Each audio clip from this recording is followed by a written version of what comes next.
Hello everyone, welcome to our channel Code with Sunny, and in this video we will be discussing the lowest common ancestor of a binary tree, the very famous problem that is present over here in the lead code, where its index is 236 and it is being categorized as medium type problem of the lead code, right? So this problem is basically a famous problem and it is actually an interesting problem. You can see the number of likes over here is a very huge amount, and this problem basically teaches us the concept of binary tree as well as how we can write down the sequence of steps involved in the recursion. Okay, so let's discuss this problem. Given a binary tree, find the lowest common ancestor of the two given nodes in the tree. Okay, so this is basically a standard question. We need to figure it out how we can just analyze and return the LCA of two given nodes in the tree that is being present in the that is being present in the binary tree, and we need to return the LCA of the two given nodes. Okay, we need to find the best method, best recursive method where we can do these things. Okay, so the definition of LCA that is being given to us, I'm also going to discuss this in detail, what is LCA and how we can find out the best solution for this problem. So let us first read it out, the definition of the LCA. The lowest common ancestor is being defined between two nodes P and Q, where we need to find the LCA of P and Q, right? P and Q are the nodes, as the lowest node in T, where T is the binary tree that has both P and Q as descendants. Okay, where we allow a node to be a descendant of itself, like that is P and Q can be the LCA of both the nodes. That is, we can also, there might be also chance that P is the LCA of P and Q, or Q is the LCA of P and Q, or there might be some other node present in the binary tree that is the LCA of P and Q, right? So if you're not going to understand this problem right now, no need to worry about, I'm going to explain in the detail, so have patience. So there are some examples that I'm also going to discuss it about. Okay, so let's look over the constraints. Number of nodes in the tree is going to lie in the range 2 into 10 power 5. So we need to write an efficient solution, efficient O of n solution, where every node is going to be traversed exactly once. You can see the maximum number of nodes is 10 raised to the power 5. So we need to find an O of n recursive solution. And you can see the nodes value is like 10 power 9. And this is going to it doesn't matter whatever the nodes value is. What matters is nodes value must be unique, because to find the LCA of two nodes where two nodes P and Q, then P and Q must be distinct. Also P not equal to Q, whether if P is becoming exactly equal to Q, there might be some not the errors, the complexity, not saying the complexity, the difficulty of the problem increases, where P and Q can be equal, or some might be some other cases. For now let's leave that. Also P and Q will exist in the tree. So this constraint is going to just is actually helping us, where it is saying that P is not equal to Q and the nodes value are distinct and P and Q will exist in the tree. Okay, so this this minimizes the difficulty of this problem. Okay, so let's move further to first understand with the help of examples, then we will together build up the best solution for this problem. Okay, so let's move further. Okay, so let's first understand the definition of LCA. Okay, so suppose this is the okay, so let me change the color so that it would be visible clearly. Okay, suppose this is the node. Let's say it is P, and suppose this is the node. We need to find the LCA of these two nodes, where the first node's value is 6 and other node's value is 0. Okay, so you can just fetch out the definition over here, like the lowest common ancestor is defined between nodes P and Q as the lowest node in T that has both P and Q as descendants. Okay, so rather than going to that definition, what I will consider the best definition of LCA is like, find the path from the current node where it is either P or Q to the root node. Also find the path from the other node, that is it may be P or Q, to the root node. Find the first common intersection of the nodes that is present in both the paths. Okay, you can see the first common intersection is coming at this node. So this is the LCA of the two nodes. Okay, let me take another two nodes, so it would be like much more clearer to understand the definition of LCA. Suppose this is the one of the nodes and this is the another node. So we need to find the LCA of 6 and LCA of 4. Okay, so what is the path of 6 from to the root node? You can see 6, 5, 3. And what is the path of 4 to the root node 3? You can see the path is 4, 2, 5, and 3. You can see what is the first node where it is like match, it is intersecting in both the paths. That is the first node starting from this node and also starting from this node where it lies in both the paths. You can see it is 5. So 5 is the lowest common ancestor of the two nodes 6 and 4. Okay. So how to build up the recursive solution to find the lowest common ancestor of two nodes P and Q, where P and Q are the nodes addresses. Okay, so there are two possible cases, right? Okay, so let me just take this example as okay. So I'm talking about this very first example. So suppose this is the one of the node P and this is the one of the node Q.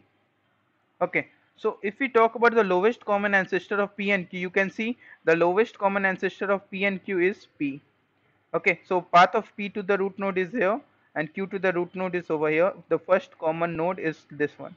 So P is the P is the LC of these two nodes. Okay, so you can see that if we find out the LC of P and Q, the LC is coming. Our LCA lowest common ancestor is coming to be the node. That is sorry. It is among P and Q, right?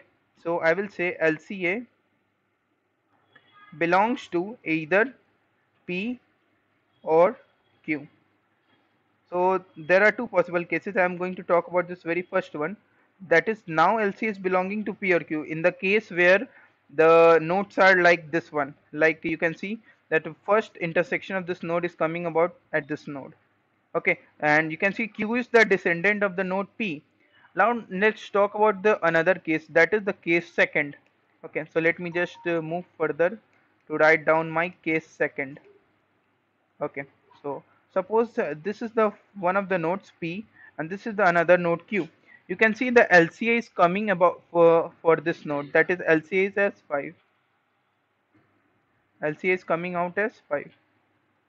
Okay, so this is the LCA. So how to figure it out, how to write an efficient recursive solution so that to catch up the LCA in just that is in just one recursive step. Okay, so let me just build up the idea right now. Okay, so idea is basically, suppose I am just talking about this case first, this one where one of the node is this one and another node is this one. Okay, now it is obvious that if, okay, so let me write down clearly that we all know that if we try to write down a recursive step in a binary tree, we are always just trying to fetch the root left.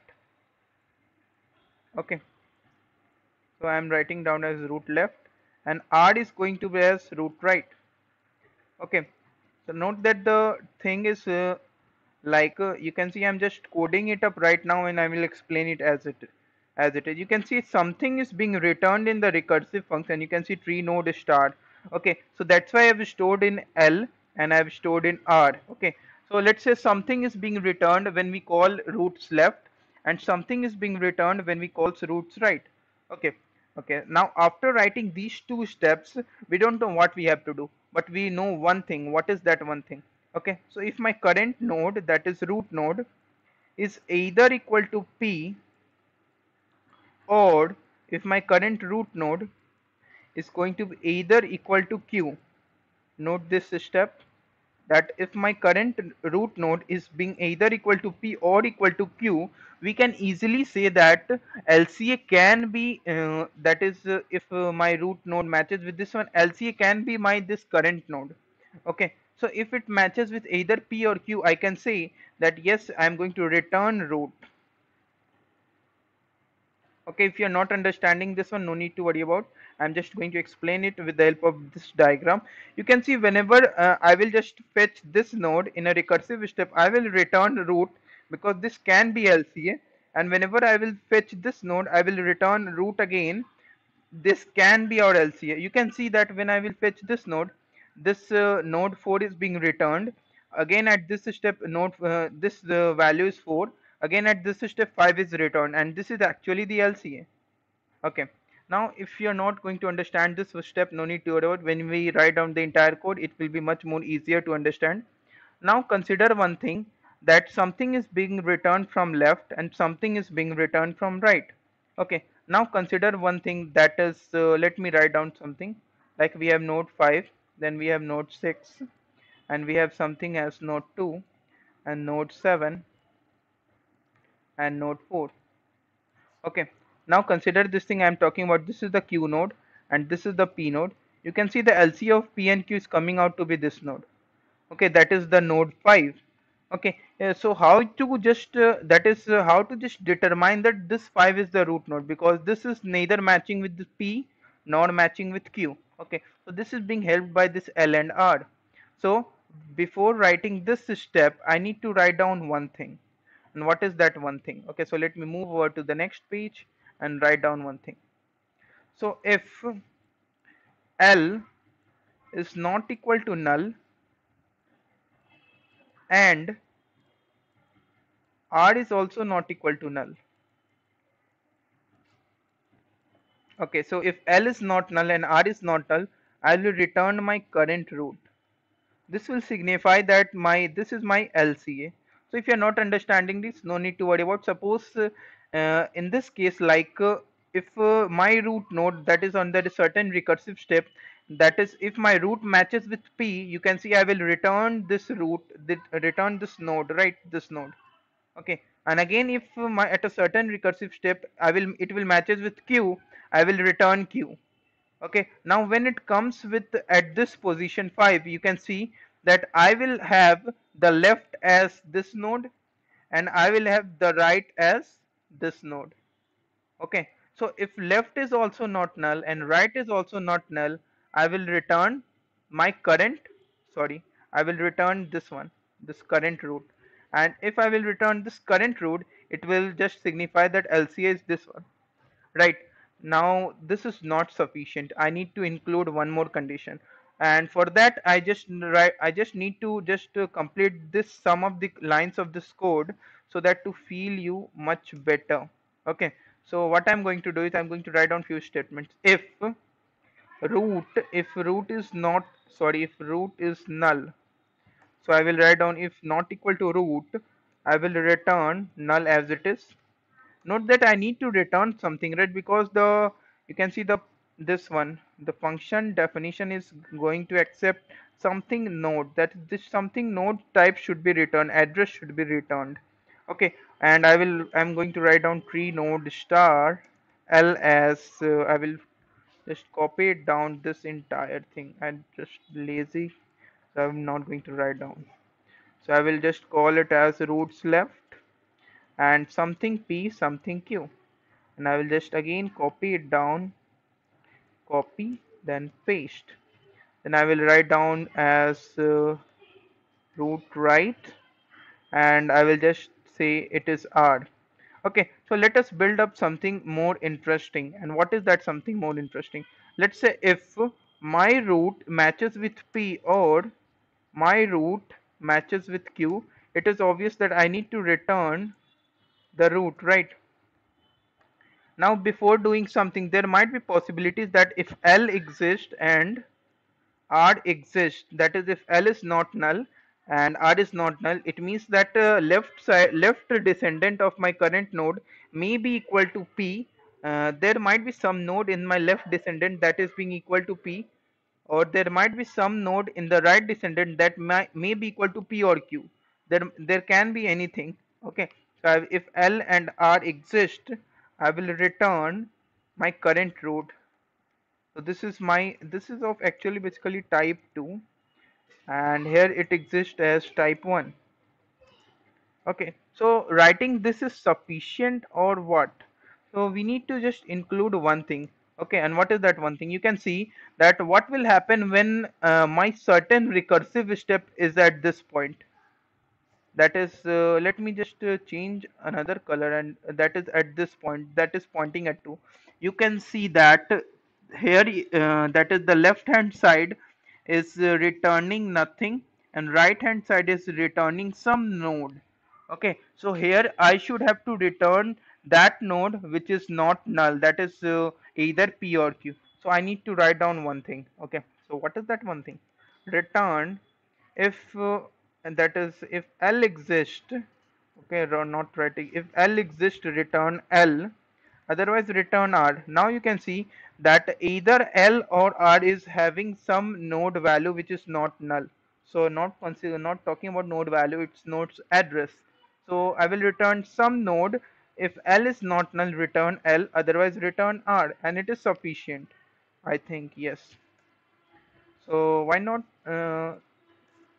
submit this code? I've already submitted this code, right? You can see that the runtimes are very much good. Runtime 8 ms, 99% CPP submissions. Okay, so I've just written the best code, I think. Yes, okay. So if you have any doubts, do let me know in the comment section of the video, and do not forget to ask any of your single doubts. Okay, and I will ask the viewers to like this video, share this video, or do subscribe to our YouTube channel for latest updates. Thank you for watching this video.